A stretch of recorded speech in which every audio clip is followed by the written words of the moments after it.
بسم اللہ الرحمن الرحیم۔ السلام علیکم رحمۃ اللہ وبرکاتہ۔ یامی کی چھوٹی سی دنیا میں آپ سب کا سواگت ہے، تو آئیں اور یامی کی چھوٹی سی دنیا میں شامل ہو جائیں۔ رب اشرح لی صدری ویسر لی امری واحلل عقدۃ من لسانی یفقہوا قولی۔ میرے عزیزو، آپ سب کیسے ہیں؟ امید ہے کہ آپ کی عید الاضحیٰ اچھی گزری ہوگی۔ میں کچھ دنوں تک آپ سب کے ساتھ شامل نہیں ہو پائی، اس کے لیے مجھے افسوس ہے۔ میری غیر حاضری کی وجہ یہ ہے کہ میرے عزیزوں میں سے کسی کا انتقال ہو گیا تھا اور دل و دماغ افسردہ تھا۔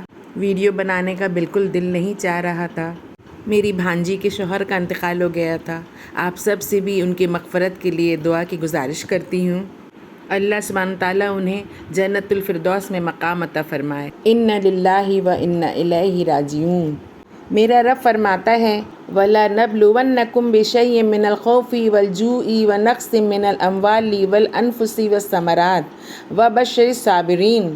اور ہم کسی نہ کسی طرح تمہاری آزمائش ضرور کریں گے، دشمن کے ڈر سے، بھوک پیاس سے، مال و جان اور پھلوں کی کمی سے، اور ان صبر کرنے والوں کو خوشخبری دے دیجیے۔ تو میرے عزیزوں، ہمارا رب ہمیں آزماتا ہے ہر طریقہ سے، ڈر سے، خوف سے، بھوک سے، پیاس سے، مال و جان اور پھلوں کی کمی سے۔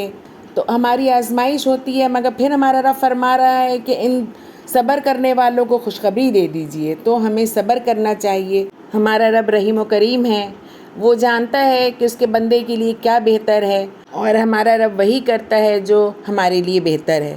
تو ہمیں صبر کرنا چاہیے۔ صحیح بخاری و مسلم کی حدیث ہے اِنَّ لِلَّهِ مَا أَخَذَ وَلَهُ مَا آتَى وَكُلُّ شَيْءٍ عِندَهُ بِأَجَلٍ مُّسَمًّى فَلْتَصْبِرْ وَلْتَحْتَسِبْ۔ یقیناً اللہ ہی کے لیے ہے جو اس نے لے لیا، اور اسی کے لیے ہے جو اس نے عطا کیا، اور ہر چیز اس کے پاس ایک مقررہ مدت کے ساتھ ہے۔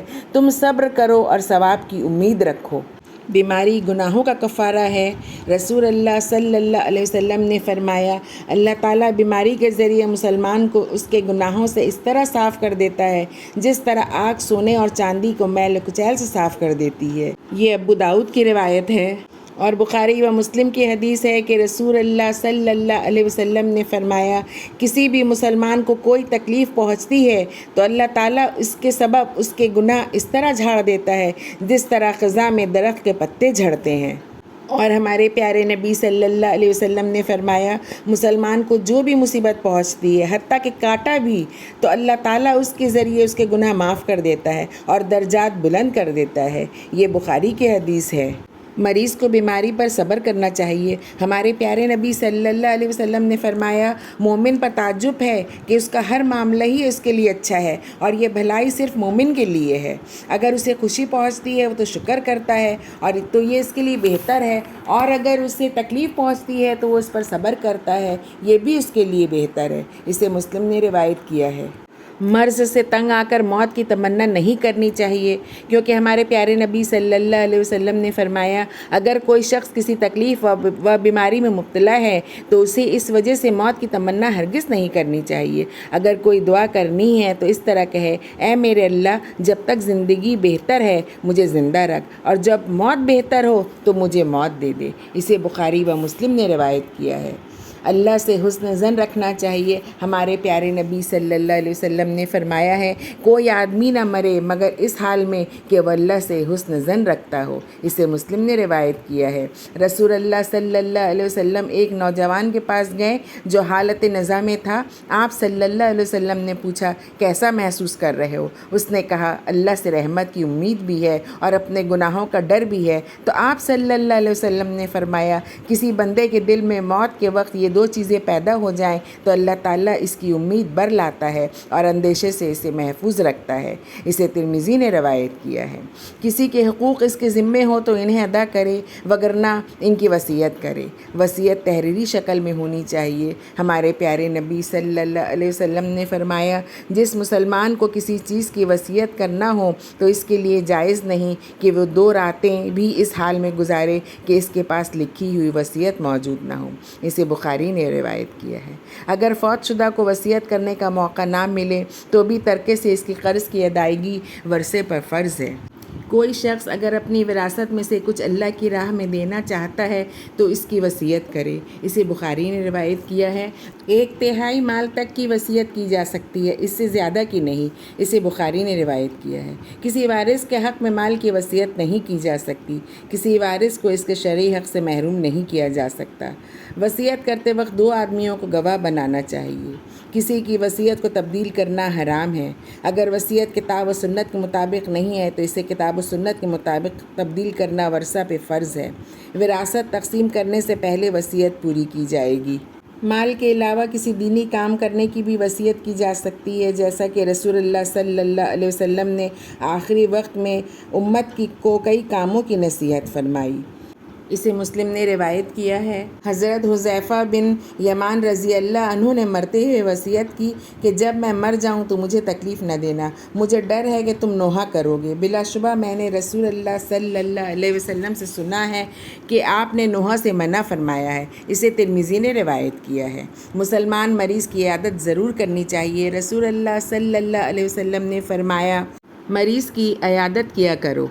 مسلم کی حدیث ہے کہ ہمارے پیارے نبی صلی اللہ علیہ وسلم نے فرمایا، قیامت کے دن اللہ تعالیٰ فرمائے گا، اے ابن آدم، میں بیمار ہوا تو تو نے میری عیادت کیوں نہ کی؟ وہ کہے گا، اے میرے رب، میں تیری عیادت کیسے کرتا؟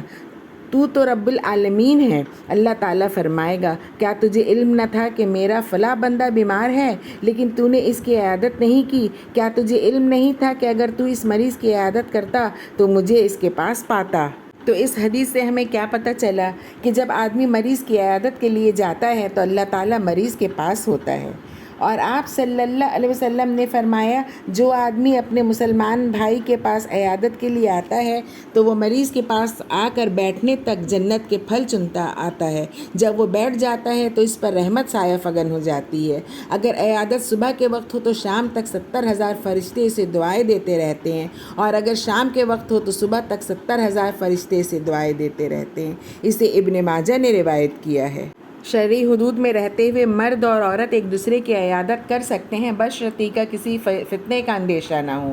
مریض کو تسلی دینی چاہیے اور صبر کی تلقین کرنی چاہیے۔ مریض کو ان کلمات یا ان جیسے الفاظ سے تسلی دینی چاہیے، لا باس طہور انشاءاللہ تعالی، کوئی بات نہیں، انشاءاللہ تعالی یہ بیماری گناہوں سے پاک کر دے گی۔ مریض کو دم کیا جا سکتا ہے۔ مریض کو دم کرنے کا طریقہ یہ ہے کہ مریض کے جسم پر یعنی متاثرہ جگہ پر ہاتھ پھیریں اور یہ دعائیں پڑھیں، یا دعائیں پڑھ کر اپنے ہاتھوں پر پھونک مار کر مریض کے جسم پر ہاتھ پھیریں، لا باس طہور انشاءاللہ تعالی۔ دوسری دعا یہ ہے، اسأل اللہ العظیم رب العرش العظیم ان یشفیک۔ ہمارے پیارے نبی صلی اللہ علیہ وسلم نے فرمایا ہے کہ یہ دعا مریض کے پاس 7 مرتبہ پڑھیں، اگر اس کی موت کا وقت نہیں آ گیا تو اسے ضرور شفا ہوگی۔ اذہب الباس رب الناس اشفی وانت الشافی لا شفاء الا شفاؤک شفاء لا یغادر سقاما۔ اسے بخاری اور مسلم نے روایت کیا ہے۔ اس کے علاوہ سورہ اخلاص، سورہ فلق اور سورہ ناس پڑھ کر دم کریں۔ سورہ فاتحہ پڑھ کر دم کیا جائے۔ 3 مرتبہ بسم اللہ اور 7 مرتبہ اعوذ باللہ وقدرتہ من شر ما اجید و احاذر پڑھیں۔ اسے مسلم نے روایت کیا ہے۔ تو یہ ساری دعائیں ہیں جو ایک بیمار کے اوپر پڑھ کر دم کرنی چاہیے۔ لیکن اگر کوئی شخص وفات کے قریب ہو تو اس کے پاس کرنے والے جو کام ہیں وہ یہ ہیں کہ رسول اللہ صلی اللہ علیہ وسلم نے فرمایا، قریب الموت آدمی کو لا الہ الا اللہ کی تلقین کرو۔ اسے مسلم نے روایت کیا ہے، کیونکہ جس کی زندگی کا آخری کلمہ لا الہ الا اللہ ہو وہ جنت میں جائے گا۔ اسے ابو داؤد نے روایت کیا ہے۔ مریض کو لا الہ الا اللہ پڑھنے کے لیے کہا جائے، نہ کہ صرف خود پڑھا جائے۔ ہمارے پیارے نبی صلی اللہ علیہ وسلم نے فرمایا ہے، جب تم مریض کے پاس جاؤ یا میت کے پاس بیٹھو تو اچھی بات کرو، کیونکہ تمہاری بات پر فرشتے آمین کہتے ہیں۔ قریب الوفات شخص کے پاس سورہ یاسین تلاوت کرنے کے متعلق حدیث بالکل ضعیف ہے، اس پر عمل کرنا مناسب نہیں ہے۔ اگر کسی شخص کی وفات ہو جائے تو وہاں پہ حاضرین کی ذمہ داری ہے کہ وہ اس شخص کی آنکھیں اگر کھلی ہوں تو انہیں بند کر دیں۔ اسی طرح میت کا منہ بھی بند کر دینا چاہیے اور ہاتھ اور پاؤں سیدھے کر دیے جائیں تاکہ اکڑ نہ جائے۔ میت کو کپڑے سے ڈھانپ دیا جائے۔ رسول اللہ صلی اللہ علیہ وسلم کو وفات کے بعد یمنی چادر سے ڈھانپا گیا تھا۔ تجہیز و تکفین جلدی کر کے جنازے کے لیے تیار کر دیا جائے۔ رسول اللہ صلی اللہ علیہ وسلم نے فرمایا ہے جنازہ تیار کر کے جلدی لے چلو۔ میت کی جدائی سے پہنچنے والے غم پر صبر کرنا چاہیے۔ ہمارا رب فرماتا ہے الذین اذا اصابتہم مصیبۃ قالوا انا للہ و انا الیہ راجعون۔ صبر کرنے والے وہ ہیں جب انہیں کوئی مصیبت آئے تو کہتے ہیں ہم اللہ ہی کے ہیں اور اسی کی طرف ہمیں لوٹنا ہے۔ ہمارے پیارے نبی صلی اللہ علیہ وسلم نے فرمایا ہے میرے اس مومن بندے کا جس کی میں کوئی چیز دنیا سے اٹھا لوں اور وہ اس پر ثواب کی نیت سے صبر کر لے تو اس کا بدلہ میرے ہاں صرف جنت ہے۔ اسے بخاری نے روایت کیا ہے۔ اور ہمارے پیارے نبی صلی اللہ علیہ وسلم نے فرمایا ہے صبر وہی معتبر ہے جو صدمے کے شروع میں کیا جائے، آہستہ آہستہ تو صبر آ ہی جاتا ہے۔ اسے بخاری نے روایت کیا ہے۔ میت کو بوسہ دینا جائز ہے۔ حضرت عائشہ رضی اللہ عنہ فرماتی ہیں سیدنا ابو بکر صدیق رضی اللہ عنہ میرے حجرے میں تشریف لائیں، نبی صلی اللہ علیہ وسلم کو دیکھنے لگے اور آپ کا چہرہ یمنی چادر میں لپٹا ہوا تھا۔ انہوں نے چہرہ انور سے چادر ہٹائی، جھک کر بوسہ دیا اور رونے لگے۔ اسے بخاری نے روایت کیا ہے۔ اس سے یہ بھی ثابت ہوا کہ میت ناپاک نہیں ہوتی جیسا کہ بعض جاہلوں کا خیال ہے۔ رونا جائز ہے لیکن زبان سے اللہ کو ناپسندیدہ الفاظ بولنا حرام ہے۔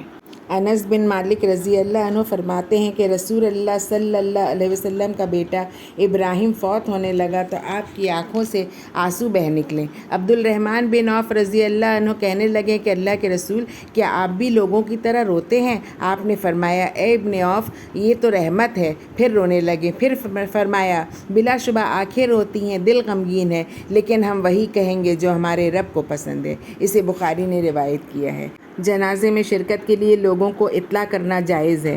حضرت ابو ہریرہ رضی اللہ عنہ فرماتے ہیں کہ ایک کالے رنگ کا شخص یا کالے رنگ کی عورت مسجد کی خدمت کیا کرتی تھی، وہ فوت ہو گئی اور نبی اکرم صلی اللہ علیہ وسلم کو اس کی وفات کی خبر کسی نے نہ دی۔ تو ایک دن نبی اکرم صلی اللہ علیہ وسلم نے اس کے بارے میں پوچھا کہ وہ دکھائی نہیں دیتی، تو آپ کو بتایا گیا کہ وہ تو فوت ہو چکی ہے۔ تو آپ صلی اللہ علیہ وسلم نے فرمایا تم نے مجھے خبر کیوں نہیں دی؟ اسے بخاری نے روایت کیا ہے۔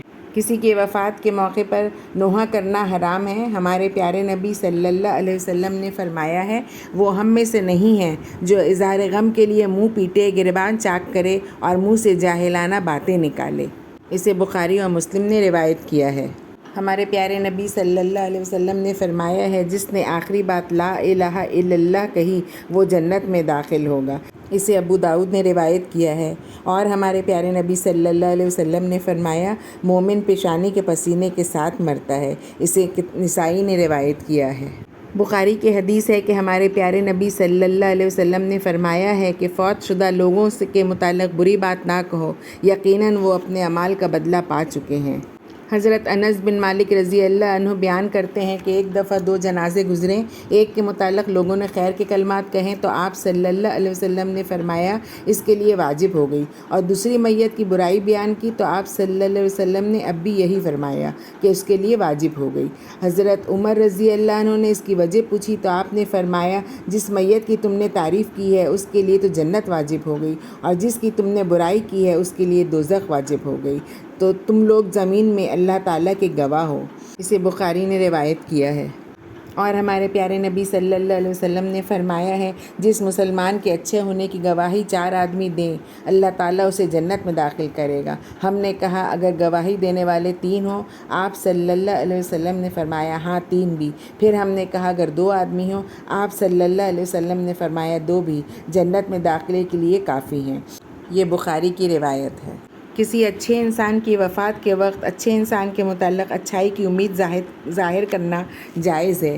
بعض لوگ اپنے نظر میں اچھے انسان کو اپنی طرف سے حتمی طور پر بخشا ہوا جنتی یا اللہ کا ولی ہونے کا سرٹیفکیٹ دے دیتے ہیں، یہ جائز نہیں ہے۔ ام العلا رضی اللہ عنہ فرماتی ہیں سیدنا عثمان بن مظعون رضی اللہ عنہ فوت ہوئے اور ان کی تجہیز و تکفین کی گئی، تو اس موقع پر رسول اللہ صلی اللہ علیہ وسلم تشریف لائے تو میں نے کہا اے ابو الصائب یہ حضرت عثمان کی کنیت ہے۔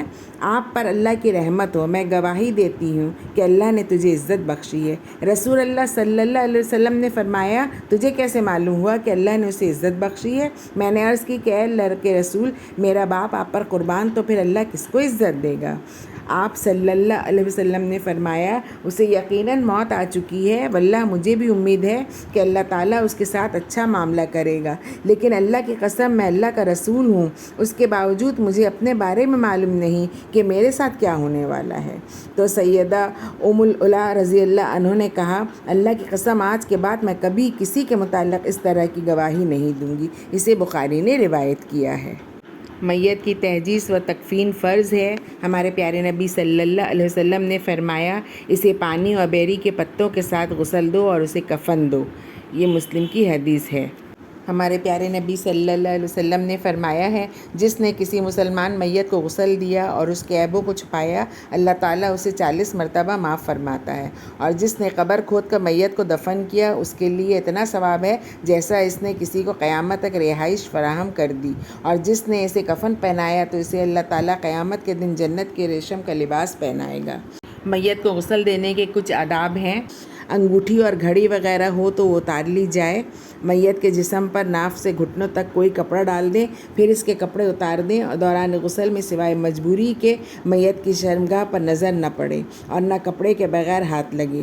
رسول اللہ صلی اللہ علیہ وسلم نے فرمایا ہے، مرد دوسرے مرد کی اور عورت دوسرے عورت کی شرمگاہ نہ دیکھے۔ سب سے پہلے میت کا پیٹ 2-3 دفعہ آہستہ آہستہ دبایا جائے تاکہ کوئی گندگی ہو تو خارج ہو جائے۔ پھر ہاتھ پر کپڑے کا دستانہ وغیرہ چڑھا کر پانی سے استنجا کروائیں۔ ناک، دانت، منہ اور کانوں کی گیلی روئی سے اچھی طرح صفائی کر لی جائے تاکہ وضو کے دوران میں 3 دفعہ سے زیادہ نہ دھونا پڑے۔ میت کو غسل دیتے وقت دائیں جانب سے اور وضو کے اعضاء سے ابتدا کرنی چاہیے۔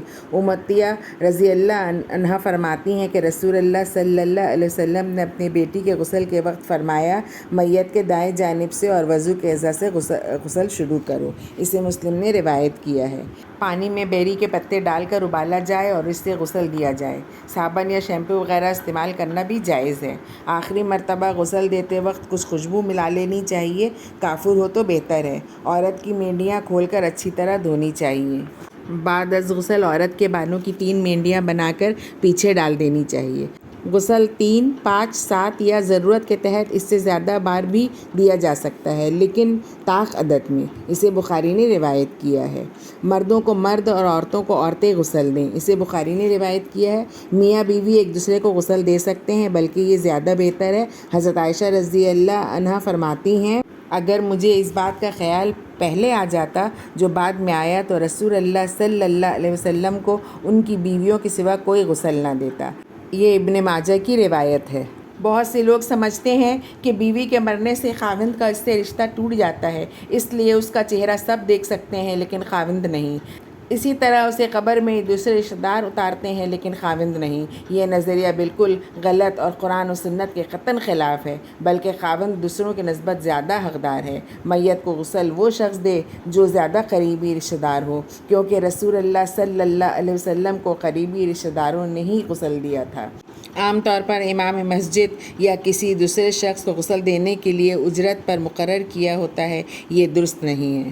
میت کو غسل وہ شخص دے جو اس کے مسائل اور طریقہ جانتا ہو تاکہ صحیح طریقے سے غسل دے سکے۔ میت کے عیوب کو لوگوں میں بیان کرنا حرام ہے۔ ہمارے پیارے نبی صلی اللہ علیہ وسلم نے فرمایا ہے، جو شخص میت کو غسل دے اور اس کے عیبوں کو چھپائے، اللہ تعالیٰ اسے 40 مرتبہ معاف فرماتا ہے۔ میت کو غسل دینے والا غسل کرے جبکہ اٹھانے والا وضو کرے تو بہتر ہے۔ ہمارے پیارے نبی صلی اللہ علیہ وسلم نے فرمایا ہے، میت کو غسل دینے والا غسل اور اسے اٹھانے والا وضو کرے۔ اور ہمارے پیارے نبی صلی اللہ علیہ وسلم نے یہ بھی فرمایا ہے کہ میت کو غسل دینے والے پر غسل کرنا ضروری نہیں ہے، کیونکہ تمہارے مردے نجس نہیں ہوتے، بس اپنے ہاتھ دھو لو، یہی کافی ہے۔ کفن دفن کا انتظام میت کے مال سے کرنا چاہیے۔ اسے بخاری اور مسلم نے روایت کیا ہے۔ اگر کوئی شخص اپنی طرف سے میت کو کفن دے تو بھی جائز ہے، جیسا کہ رسول اللہ صلی اللہ علیہ وسلم نے اپنی بیٹی کے کفن کے لیے اپنی چادر عطا کی تھی۔